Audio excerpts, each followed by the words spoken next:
Ya, saya melihat bahwa ini harusnya dilakukan jauh sebelum pelimpahan berkas. Tetap tersangka ini kan artinya kurang relevan lagi ketika kita lakukan pada saat sudah P21. Artinya, kenapa saya bilang begitu? Karena harusnya yang duluan dijalankan adalah prapit terkait tetap tersangka awalnya. Pakar telematika Roy Suryo kembali mengajukan permohonan pra-peradilan dengan termohon Polda Metro Jaya dan Kejaksaan. Kira-kira apa yang menjadi alasan diajukannya pra-peradilan kedua ini dan apa yang ingin dibuktikan?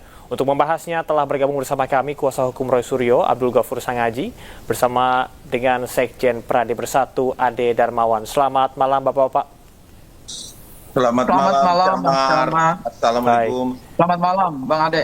Selamat Baik. malam, Bang Gofur. Terima kasih sudah bergabung bersama iNews. Saya akan ke Bang Sangaji terlebih dahulu. Bang Sangaji, melihat dari apa yang sudah dilakukan, begitu mungkin masyarakat bingung bahwa pra-peradilan pertama ini belum diputus, tapi sudah mengajukan pra-peradilan kedua. Apa urgensi hukumnya, Bang? Ya, jadi gini, ini adalah langkah hukum yang diwadahi oleh Undang-Undang Nomor 20 Tahun 2025.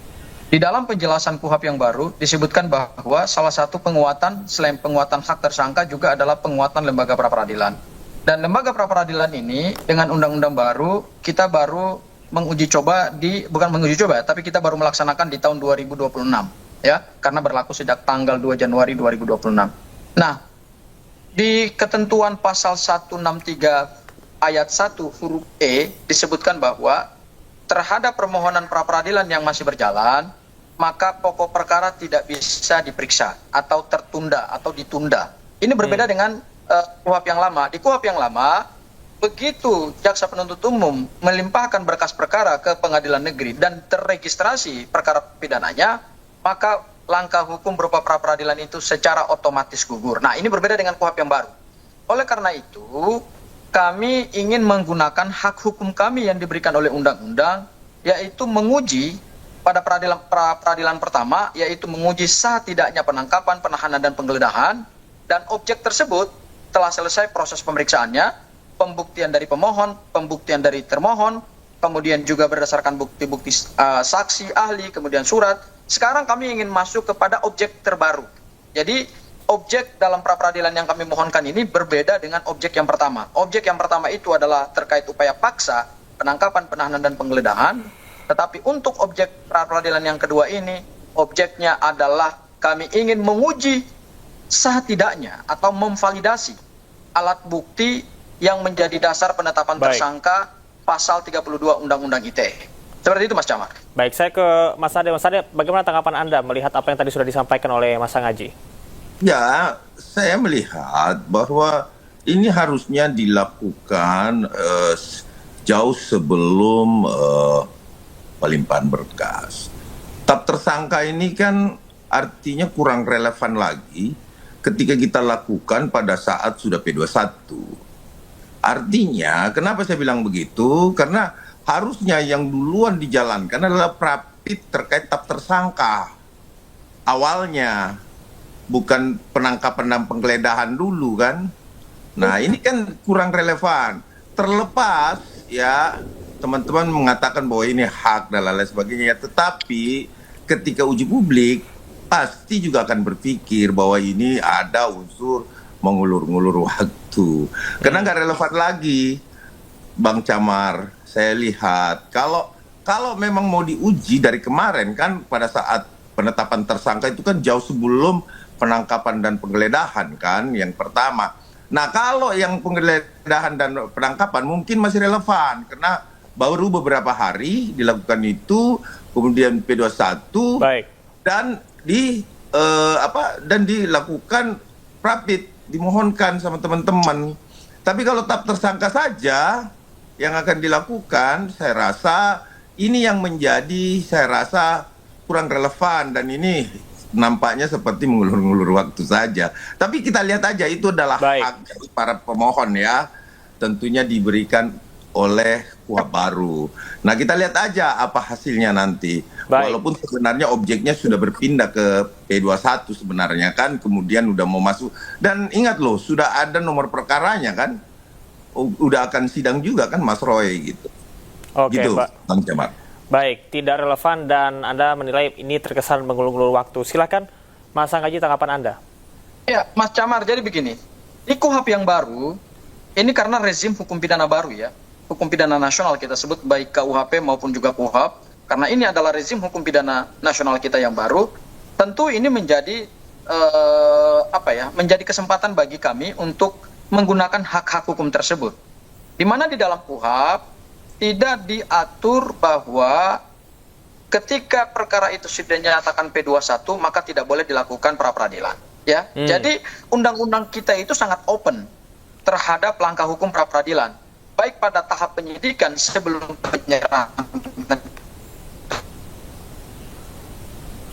Oke, ini tadi kami mengalami kendala sinyal. Dan bahkan juga terhadap perkara yang sudah diregister di Pengadilan Negeri Jakarta Timur. Makanya respon dari Pengadilan Negeri Jakarta Timur adalah menunda pemeriksaan pokok perkara karena pengadilan juga paham bahwa dengan berlakunya KUHP yang baru yang diatur dalam pasal 163 ayat 1 huruf E tersebut, maka ada konsekuensi hukum ketika seorang tersangka menggunakan hak hukumnya yang diberikan oleh undang-undang, maka pemeriksaan pokok perkara itu tidak bisa dilanjutkan dulu atau dihentikan untuk sementara atau ditunda untuk sementara. Itu hal yang pertama.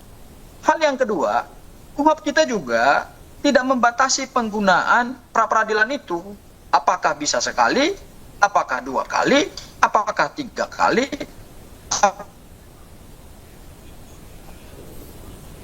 Baik, ini berkaitan dengan penerapan KUHP. Saya ingin Dan tidak nebis in idem, ya, maka itu menjadi sesuatu yang legal, sesuatu yang yuridis. Makanya permohonan kami sudah diregistrasi oleh Pengadilan Negeri Jakarta Selatan dan kemudian juga sudah keluar jadwal pemeriksaan permohonan pra peradilan dan juga sudah ditunjuk hakim tunggal untuk pra peradilan. Jadi dari sisi pengadilan pun sebenarnya tidak berkeberatan juga karena semua yang kami lakukan itu adalah by law, ya, artinya sah secara hukum. Oke, baik, Mas Anggaji. Mas Ade tadi disampaikan bahwasanya ini merupakan penerapan KUHP dan juga merupakan hak dari tersangka. Bagaimana tanggapan Anda, Mas Ade? Betul sekali. Kita sepakat bahwa ini adalah KUHP baru. Cuman yang menjadi kita melihat harusnya tersangka itu diperapit dari awal atau berbarengan dengan yang adanya saat ini perapit pertama. Kenapa saya katakan begitu? Karena kalau kita melihat ya tahapan kan tahap tersangka dulu, baru ada penangkapan, ada penggeledahan. Artinya kalau menurut saya kurang relevan. Dan ingat ya, bahwa kemudian setelah tahap tersangka ini diajukan, berarti lengkap sudah materi objek yang akan dilakukan perapit. Saya rasa yang ketiga, kalau yang ketiga mau perapit apa lagi? Saya rasa itu tidak akan mungkin bisa, itu nebis in idem. Baik. Ya kan, tetap asas itu pasti, dan itu diatur dengan KUHP juga kan, tidak bisa diperiksa 2 kali kan. Itu jelas itu. Jadi sehingga saya rasa ini juga buang-buang waktu kok. Karena objeknya kalau saya lihat ya itu kan udah mau dakwaan toh. Artinya sudah didaftarkan juga kan. Jadi saya rasa objeknya yang sudah tidak ada, tetap tersangkanya seperti apa ya kita lihat aja lah. Baik. Artinya ini haknya teman-teman, kita mendukung, ini lebih terhormat saya rasa. Tetapi jauh lebih terhormat kalau dilakukan dari awal. Ya kan, waktu penetapan tersangka. Itu aja sih idealnya menurut kami gitu. Oke, saya ke Mas Anggaji. Mas Anggaji ini menyebutkan bahwasanya tadi Mas Ade bilang ini sudah P21, sudah lengkap. Mungkin bisa Anda jelaskan apakah keberatannya ini berkaitan dengan penetapan tersangka atau justru menyangkut proses penyidikan secara keseluruhan?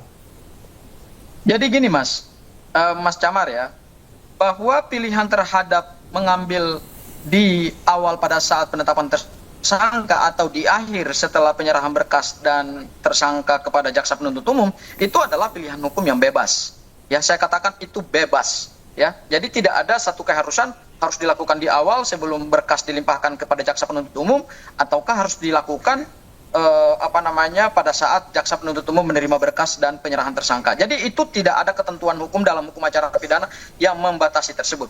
Bahwa kami melakukan setelah berkas perkara diterima dan kemudian tersangka diterima dan bahkan sudah dakwaan sudah didaftarkan dan perkaranya sudah terregister di Pengadilan Negeri Jakarta Selatan, saya pikir itu adalah bagian daripada strategi hukum. Ya, karena penegakan hukum itu kan ada cara kita untuk memanfaatkan atau menggunakan ruang-ruang yang diberikan oleh undang-undang gitu. Saya masih ingat beberapa lalu sebelum kami mengajukan permohonan, teman-teman dari peradilan itu kan pra-peradilan, hukum pra-peradilan. Nah, peradilan pada jaksa penuntut umum semua sudah menjadi wilayah dari kewenangan jaksa penuntut umum. Nah, kami melakukan langkah pra-peradilan itu tentu ada pertimbangan hukumnya, dan pertimbangan hukum itulah yang menjadi bagian dari strategi hukum kami, dan itu dilakukan dalam rangka untuk pembelaan diri, dan pembelaan diri itu adalah hak seorang tersangka yang diberikan oleh undang-undang. Oleh karena itu menurut saya seharusnya semua pihak menghormati dulu apa langkah-langkah hukum yang sedang kami lakukan, sepanjang itu legal, sepanjang itu diberikan oleh undang-undang, karena kami tidak sedang mengakali hukum, kami menggunakan hak hukum kami dalam rezim KUHAP yang baru. Seperti itu, Mas Syamar. Baik, Mas Ade, saya ke Anda terakhir sekaligus closing statement. Apabila pra-peradilan dikabulkan, apa konsekuensi hukumnya terhadap proses perkara yang sedang berjalan ini? Menurut Anda, silahkan. Ya, tentunya memang kan untuk pra-peradilan yang pertama ini kan belum putus, katanya hari Senin. Nah, kita lihat di hari Senin itu, apakah pra-peradilan yang dilakukan terhadap penggeledahan, penangkapan ya, kalau nggak salah ya. Nah, apakah ini sah atau tidak? Kalau itu tidak sah, maka dianggap tidak sah. Karena putusan dari Prapit itu cuma itu. Sah atau tidaknya satu penangkapan, sah atau tidaknya satu penggeledahan, sah atau tidaknya penetapan tersangka tersebut. Dan bila tersangka berada di dalam tahanan, maka harus segera dikeluarkan. Gitu loh, itu aja sih ininya, domainnya Prapit itu selalu begitu putusannya, setahu saya, sepengalaman saya gitu loh. Bang Ade, mungkin saya perlu jelaskan ya bahwa kami sekarang di permohonan pra-peradilan yang kedua ini kami menguji pasal 32 Undang-Undang ITE dari bukti permulaan. Kami ingin melihat ya, artinya kalau kemudian itu dikabulkan oleh hakim pra-peradilan, maka surat dakwaan yang berkaitan dengan pasal 32 itu harus kemudian dikeluarkan dari surat dakwaan. Itu harapan kami seperti itu. Karena begitu putusan pra-peradilan mengabulkan permohonan kami terkait dengan validasi dan penggunaan pasal 32 dalam penetapan tersangka dan dikabulkan, maka konsekuensi hukumnya adalah jaksa penuntut umum harus mengeluarkan pasal 32 dari surat dakwaan. Nah, kita lihat saja Pak Gaufur, artinya begini, kita sangat menghormati setiap proses hukum yang dilakukan teman-teman. Kita appreciate, cuman disayangkan saja Bang Gaufur. Artinya dilakukan bukan pada saat tahap tersangka. Sebenarnya pada saat tersangka Bang, saya sudah katakan bahwa itu adalah domain strategi kami, Bang. Dan strategi hukum itu kan sesuatu yang tentu ada kalkulasi hukumnya gitu, Bang. Dan itu tidak bisa dibatasi kepada opini-opini seperti yang Abang sampaikan. Bahwa kami punya hak untuk membela klien kami. Klien kami juga punya hak untuk membela diri terhadap dakwaan tersebut. Oleh karena itu, hak hukum yang sedang kami gunakan itu Pradi Bersatu dan semua pihak, bahkan pengadilan sekalipun, ya, pengadilan yang punya otoritas untuk memeriksa, memutus dan mengadili perkara ini tetap menghargai tahapan-tahapan yang sekarang sedang kita harus menghormati. Tidak ada proses hukum yang tidak dihormati. Semua proses hukum kita hormati. Nah, kita lihat aja, semoga menang. Kan begitu, Bang Gopur, ya kan? Baik, Mas Ade dan juga Mas Sangaji, kita akan lihat bagaimana nantinya proses pra-peradilan dan juga penerapan pasal 32 UU ITE. Dan mudah-mudahan semuanya berjalan dengan lancar. Terima kasih Bapak-Bapak atas informasinya dan juga waktunya pada malam hari ini. Sama-sama, Selamat beraktivitas kembali.